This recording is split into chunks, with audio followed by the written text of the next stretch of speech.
depth of the water at one point. So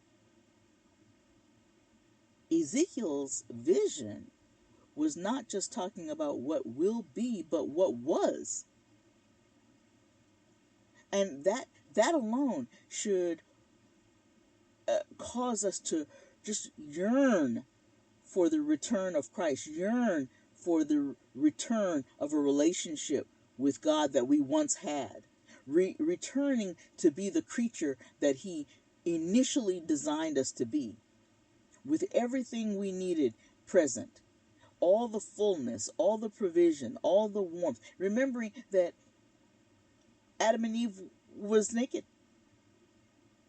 The temperature was just right, the air was just right, the moisture was just right. They didn't have to worry about being overly heated or terribly cold. They didn't have to worry about being hungry. They never felt that. Imagine having never felt what hunger was, never knowing what pain was. And that's why we have to understand that the immensity, the enormity of their sin, which brought about, one of the things that we read immediately in Genesis was that immediately they knew pain. People, say, well, but wasn't the devil right? Wasn't Satan right? They didn't die right away, but they did die. They lost something right away. And the first thing they lost was their innocence. The second thing they lost was the degree of relationship they had with God. The third thing they lost was peace, because instantly they knew pain. Instantly they had to work hard for everything thereafter. And then as sin continued to grow and grow and grow and become more and more intense, they lost their son. And here we are today. How much we have lost. How far have we come away from the ideal relationship that God created, the ideal setting, the ideal place. But even in that, even in this, we know that God is with us. God is there. Remembering that Emmanuel means what? God is with us. When Adam and Eve enjoyed all the free access that they had to God, imagine being able to just, be in the comfort of knowing that God was almost physically right there with them. Remember, it says that He walked in the midst of the garden. That means His spirit hovered, much like when the Israelites were going through the wilderness.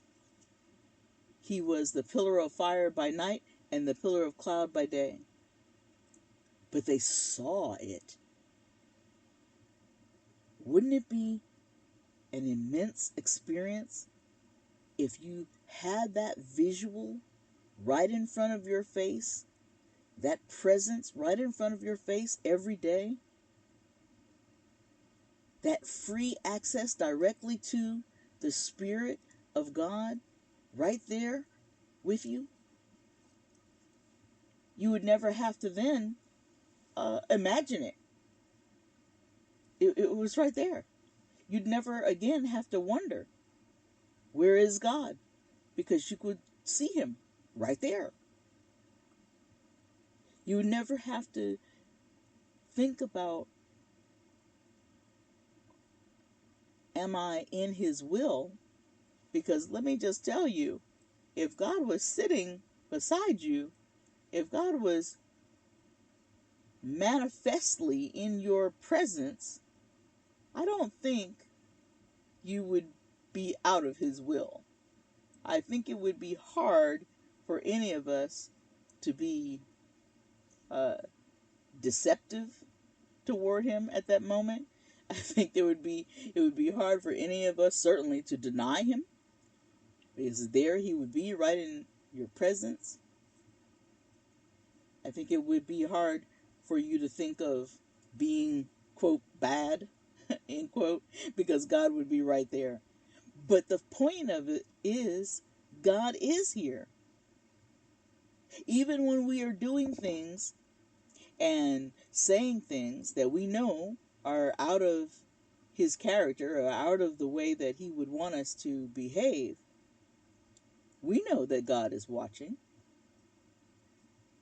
Many people that is, of course, if you still have a conscience and if you still have a sense of right and wrong, and some people say that they don't have it, but to me, it is almost like breathing. It doesn't take a rocket scientist to tell you. It doesn't take a law degree. It doesn't take a PhD. Most people have some notion of what is right and wrong. Most people even have some notion that they're being watched. I don't know if you've ever uh, uh, observed children playing. Sometimes when they're playing and they're just about to do something or say something, they will look behind themselves or look over their shoulder. Many people, there are some people that you watch walking down, just walking down the street, and they will glance over their shoulder. Why are they doing that?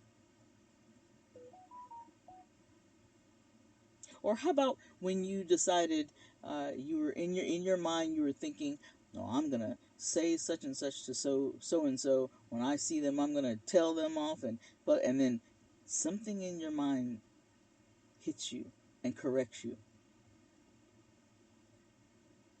It says, and then you think better of it. You say, oh well, maybe I'm not gonna do that. Why? Because God is there. God is there, and He is there all the time. He is here all the time. Jehovah-Shammah.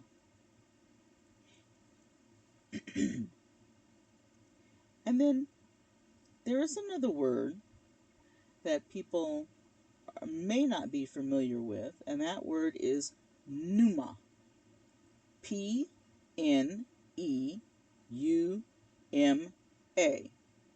Pneuma.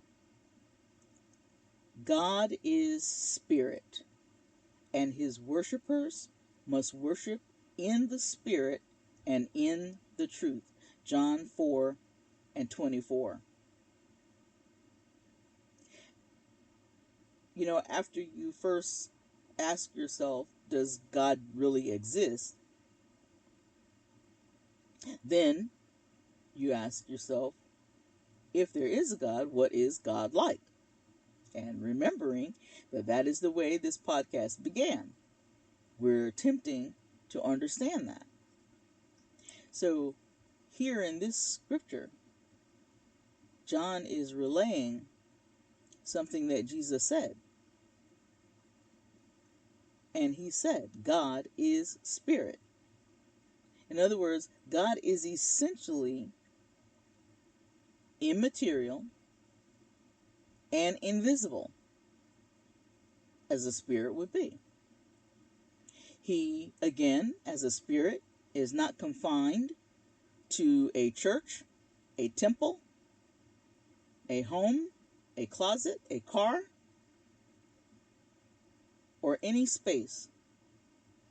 He is everywhere because his spirit fills the universe.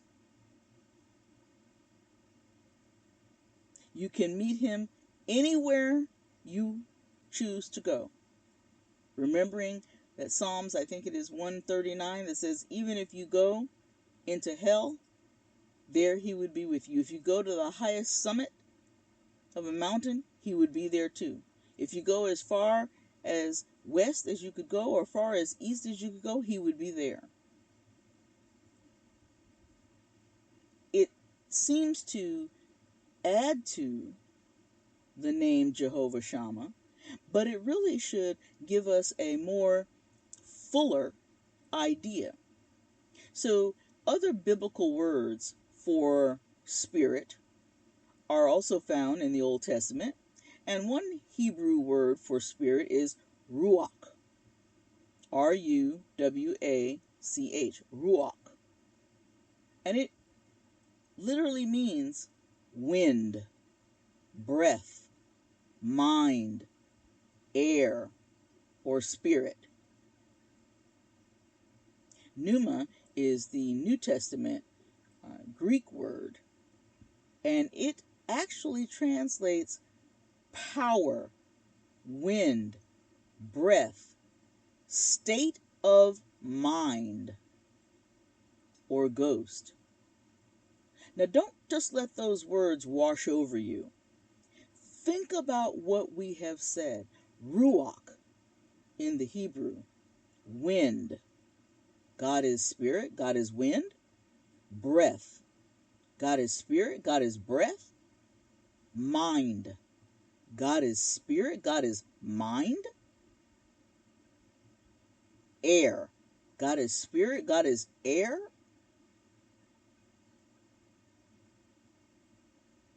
Thinking about that, have you ever sat outside and you're deep in some thoughts, maybe reading a book, and you're overly concerned about a particular situation, and up brushes against you the most beautiful breeze, just ever so slightly cool or warm, and maybe even carries with it a beautiful scent. God is spirit, God is wind. When you breathe, when you inhale, if God is breath, then you can take him in. When he breathed into man in his creation, God breathed into man his spirit. Mind. You know, when we say somebody is, for example, mean-spirited, what are we talking about? We're talking about the ideas that they have in their minds, the behaviors that they carry out. And it's no wonder we say mean-spirited, because those kinds of behaviors have to come from somewhere. They come from the mind, and then they get carried out.